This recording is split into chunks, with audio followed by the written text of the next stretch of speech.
पूर्व मंत्री ओम प्रकाश सिंह को समाजवादी पार्टी द्वारा नगर निकाय चुनाव को देखते हुए वाराणसी का प्रभारी नियुक्त किया गया है। हमारे साथ ओम प्रकाश सिंह जी मौजूद हैं।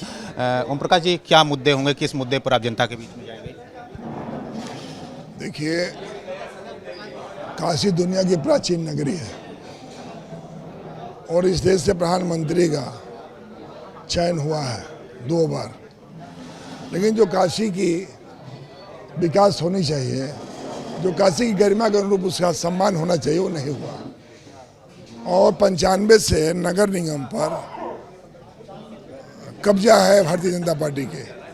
जितने मेयर हुए भारतीय जनता पार्टी के हुए, लेकिन मैं दावे के साथ कह सकता हूँ कि यहाँ की समस्या जस के तस बरकरार है। ओम प्रकाश जी नगर निगम से 6 बार का सभासद है, नेता सदन रहे हैं, विरोधी भारतीय जनता सभासद दल के, और उपसभापति भी रहे।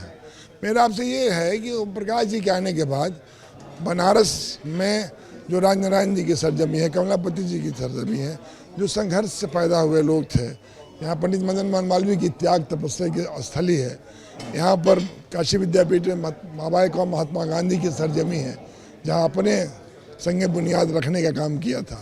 संपूर्णानंद विश्वविद्यालय, जहाँ संस्कृत वेदों की रचनाओं की रचना, यहाँ पर 12 करोड़ रुपया माननीय अखिलेश जी ने देने का काम किया था। 12 करोड़ रुपया वो लाइब्रेरी के लिए और हेरिटेज बिल्डिंग के लिए। तो हम लोगों ने काशी में काम किया है। काशी को प्रभारी बनाया गया है। आप बनारस को कणकर से जानते हैं, काफ़ी दिनों से बनारस में भी रहे हुए हैं, तो कैसे गलियों में घूमेंगे, कैसे जनता के बीच पहुंचेंगे, कैसे बीजेपी लगातार जीतती हुई है तो जनता के बीच क्या लेके जाएंगे कि बीजेपी? पैदल चल रहा है तो पैदल चलेंगे, मोटरसाइकिल चल रहा है मोटरसाइकिल चलेंगे, 4 चक्का से चल रहा है 4 चक्के से चलेंगे। हम तो इसी काशी से 11 पास किए हैं, 12 पास किए हैं, BA किए हैं, MA किए हैं, PhD किए हैं, हम BPED किए हैं। तो काशी मेरे लिए तो घर है।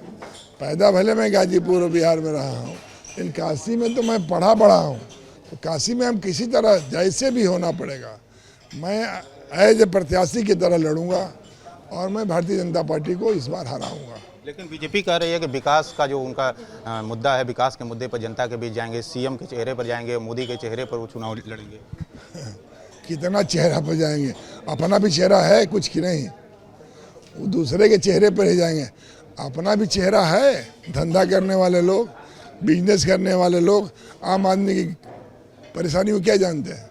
उनको क्या मालूम है कि G20 के नाम पर जितने खुमचा वाले, ठेला वाले, तांगा वाले, साइकिल वाले, रिक्शा वाले मार के खेत दिए गए। उनको क्या मालूम है इठारी जो खुमचा चला के कमाता था उसकी आमदनी कहाँ चली गई? उनको क्या मालूम है कि ठेला पर कौन सामान बेचता है, फल वाले कैसे बेचते हैं? उनको क्या मालूम है? उनको क्या मालूम है कि पानी कब आता है कब जाता है? उन्हें क्या मालूम है कि बिजली की स्थिति क्या है? उन्हें क्या मालूम है महिलाओं के लिए शौचालय महिलाएं अधिक मार्केटिंग कर रही हैं, उनकी व्यवस्था है कि नहीं है?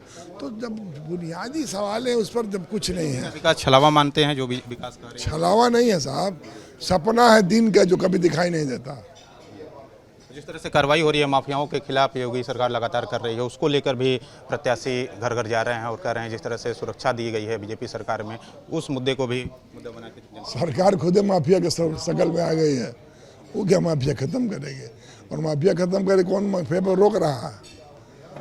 9 साल से माफिया खत्म करे तो कहीं नहीं खत्म हो रहा है। ये कोई कार्रवाई हो रही है मुख्तार पे, अभी अतीक पे, जिस तरह से आपको दिखाई देता होगा हमें कौन सी कार्रवाई कर रहे हैं, हमको नहीं समझ में आ रहा है। कार्रवाई की ओर खत्म कर देना ही कार्रवाई नहीं है।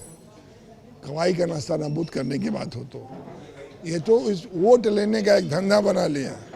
इनका काम खत्म करने का नहीं है, कैसे जिंदा रहे, कैसे उसका हम समय समय पर उपयोग करें, कैसे कैसे इसका हम सदुपयोग करें, इनका है। इनकी कोई भी भारतीय जनता पार्टी का 9 साल में महंगाई, अच्छा बताइए, कल ही सेना पर आक्रमण हुआ है। ये कहे कि नोटबंदी हो जाएगी तो जो खराब रुपया है, काला रुपया, वो ख़त्म हो जाएगा। फिर ये आक्रमण कैसे हो रहा है? उन्होंने कहा महंगाई ख़त्म हो जाएगी, ख़त्म हुआ? डीजल कितना महंगा होगा, पेट्रोल कितना होगा, गैस का सिलेंडर कितना मिल रहा, दाल थाली से गायब हो गया, कड़ुआ तेल महंगा हो गया, को भी मुद्दा बनाएंगे। कपड़ा सब मुद्दा बनेगा भाई। कच्छी से लगाए, गंजी से लगाए, पहनने वाले हर कपड़े पर जीएसटी लग गया। ये कभी लोहिया जी ने सही सोचा था कि जब तक हर शरीर पर कपड़ा ना हो जाए। जनेश्वर मिश्रा जी ने कभी गंजी नहीं पहना। समाजवादियों का इतिहास रहा है लड़ने का। जी आपको प्रभारी बनाया गया है, तो क्या अब ओम प्रकाश सिंह को आप जिता के ही बनारस से जाएंगे? एकदम एकदम, इससे कहाँ से चैन है। प्रकाश को जिता कर करा जाएंगे और भारतीय जनता पार्टी कहीं से खात्मा की शुरुआत करके भी जाएंगे। तो ओम प्रकाश सिंह जी थे जिनका साफ कहना है कि बीजेपी का जो विकास है वो एक सपना है, उस सपने को लेकर जनता के बीच जाने का काम करेंगे। कैमरामैन विशेष के साथ नवीन पांडे, एबीपी गंगा, वाराणसी।